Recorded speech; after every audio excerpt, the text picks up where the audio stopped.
ఉమ్మడి కరీంనగర్ జిల్లా వ్యాప్తంగా వందలాది రైస్ మిల్లులు, పారాబాయిల్డ్ రైస్ మిల్లులు ఉన్నాయి. అందులో అవకతవకలు జరిగాయని చెప్పి గత ప్రభుత్వ హయాం నుంచి సైతం విచారణ జరుగుతుంది. తాజాగా విజిలెన్స్ అధికారులు ముప్పేట దాడి చేస్తున్నారు, పలు రికార్డులు స్వాధీనం చేస్తున్నారు. ఉమ్మడి కరీంనగర్ జిల్లాలో దాదాపు 700 కోట్ల రూపాయల కుంభకోణం చోటు చేసుకుంది. దీనిలో విస్తుపోయే నిజాలు బయటకు వస్తున్నాయి. దాదాపు 30 కోట్లు, 40 కోట్లు, కొంతమంది మీద పీడీ యాక్ట్ సైతం నమోదు చేసి జైలుకు తరలించడం జరిగింది. సన్నబియ్యాన్ని అక్రమంగా తరలించడం, మళ్ళీ ప్రభుత్వానికి చెల్లించాల్సింది ఇవ్వకపోవడంతో కేసులు అవుతున్నాయి.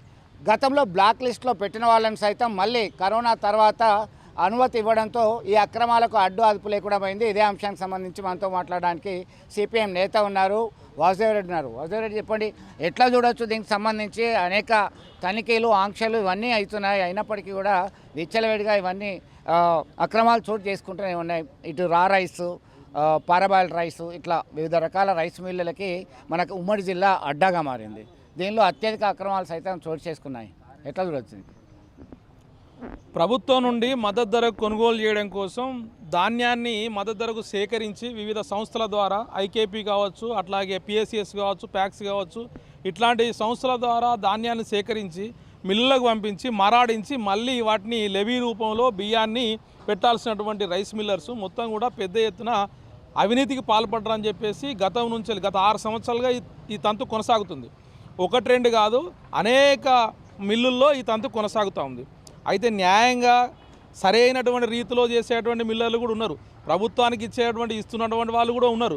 కానీ ఇదే అదునుగా భావించి పెద్ద మొత్తంలో నాడు టీఆర్ఎస్ హాయంలో, బీఆర్ఎస్ హాయంలో పెద్ద ఎత్తున ఒకసారి ఫ్రాడ్ అయిన తర్వాత, ఒక సీజన్ తర్వాత మళ్ళీ ఫ్రాడ్ అయిన తర్వాత కూడా మళ్ళీ అతనికి ధాన్యాన్ని కేటాయించడం, పెద్ద మొత్తంలో కేటాయించడం, ఒకరికి 150 కోట్ల రూపాయల విలువ చేసే ధాన్యాన్ని కేటాయించడం, సదరు వ్యక్తి రైస్ మిల్లరు దాన్ని మొత్తం కూడా బయట వ్యక్తులకు అమ్మేసుకొని ఇలా పీడీ యాక్ట్ రూపంలో, ఇంకో రూపంలో ఇలా జైల్లోకి పోయినటువంటి పరిస్థితి. ఇది అందరి మీద అవుతుందా లేదా అంటే కొంతమంది వ్యక్తుల మీద అవుతుంది. 10 కోట్లు, 20 కోట్లు, 30 కోట్లు ఉన్నటువంటి బకాయిలున్నటువంటి మిల్లర్స్ కూడా ఉన్నారు.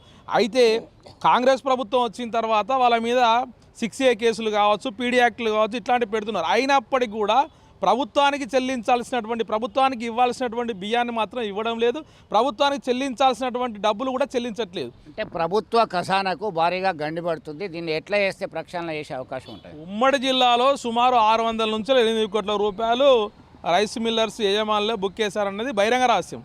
కానీ ఈ మధ్య కాలంలో రాష్ట్రం నుంచి వెళ్ళే విజిలెన్స్ అధికారులు తనిఖీలు చేస్తున్నారు. అయితే గతాన్ని మళ్ళీ రికవరీ చేస్తారా, లేదు ఇప్పుడు కేటాయించినటువంటి ధాన్యానికి సంబంధించినటువంటి వాళ్ళ సంచులకు సంబంధించి కావచ్చు, లేకపోతే ఇంకోటి కావచ్చు, అవన్నీ కూడా ఆ ఫ్యాక్టరీ లోపల ఉన్నాయా లేవా అనే వరకు తనిఖీలు చేస్తున్నారని కూడా అనుమానం కలుగుతూ ఉంది. ఒకవేళ వాళ్ళు పాతవి కనుక రికార్డులు కనుక తీసేస్తే చాలామంది లోపలికి వెళ్ళేటువంటి అవకాశం కూడా ఉంది. విజిలెన్స్ అధికారుల నేతృత్వం, ఒక ఏసీపీ, 2 ఏసీపీల ఆధ్వర్యంలో ఈ విజిలెన్స్ దాడులు కొనసాగుతూ ఉన్నాయి. జమ్మిగుడిలో కావచ్చు, పెద్దపల్లిలో కావచ్చు, మా హుజురాబాద్లో కావచ్చు, మానకొండలో కావచ్చు, ఇవన్నీ కొనసాగినాయి, ఈ మధ్యకాలంలో కొనసాగినాయి. కానీ అందులో ఉన్నటువంటి మర్మం ఏమిటి, అందులో ఉన్నటువంటి వాళ్ళకి వచ్చినటువంటి ఇన్పుట్ ఏమిటి, అందులో వచ్చినటువంటి సమస్యలు ఏమిటి, అందులో వచ్చినటువంటి వాళ్ళకు తేలినటువంటి అంశాలు ఏమిటి అనేది మాత్రం బహిరంగంగా ఉంటున్నటువంటి పరిస్థితి. మరి ఇంత పెద్ద మొత్తంలో ప్రభుత్వ సొమ్మును దోచుకున్నటువంటి వాళ్ళ మీద ఏం చర్యలు తీసుకుంటారో ఇప్పటికి కూడా స్పష్టంగా లేదు. అయితే గతంలో ఉన్నటువంటి 6A కేసులు వాళ్ళు పోతున్నారు, వస్తున్నారు, మళ్ళీ అదే తంతు కొనసాగిస్తున్నారు. అట్లాంటి వాళ్ళ మీద క్రిమినల్ చర్యలు తీసుకోవాలి. మళ్ళీ ఇంకొకసారి ప్రభుత్వ ధాన్యాన్ని కేటాయించకూడదు. ఇట్లా కేటాయించడం మూలంగానే మళ్ళీ రిపీట్ అవుతుంది. కాబట్టి సరి అయినటువంటి రైస్ మిల్లర్లకు ఇస్తే ఉపయోగకరంగా ఉంటుంది, ప్రభుత్వ లక్ష్యం కూడా నెరవేరే అవకాశం ఉంటుంది. కాబట్టి వీళ్ళందరి మీద, ఎవరైతే ఫ్రాడ్ చేశారో వాళ్ళందరి మీద చట్టపరమైన కఠిన నిర్ణయాలు తీసుకోవాలని చెప్పేసి సిపిఎంగా డిమాండ్ చేస్తున్నాం.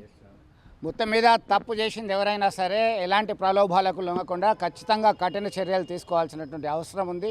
6A కేసులు విజిలెన్స్ తనిఖీలతో సరిపెట్టుకోవద్దు, యాక్షన్ షుడ్ బి టేకెన్ అనేటువంటి డిమాండ్ తీసుకొస్తున్నటువంటి పరిస్థితి. చూద్దాం ఎలాంటి యాక్షన్ తీసుకోబోతున్నారు.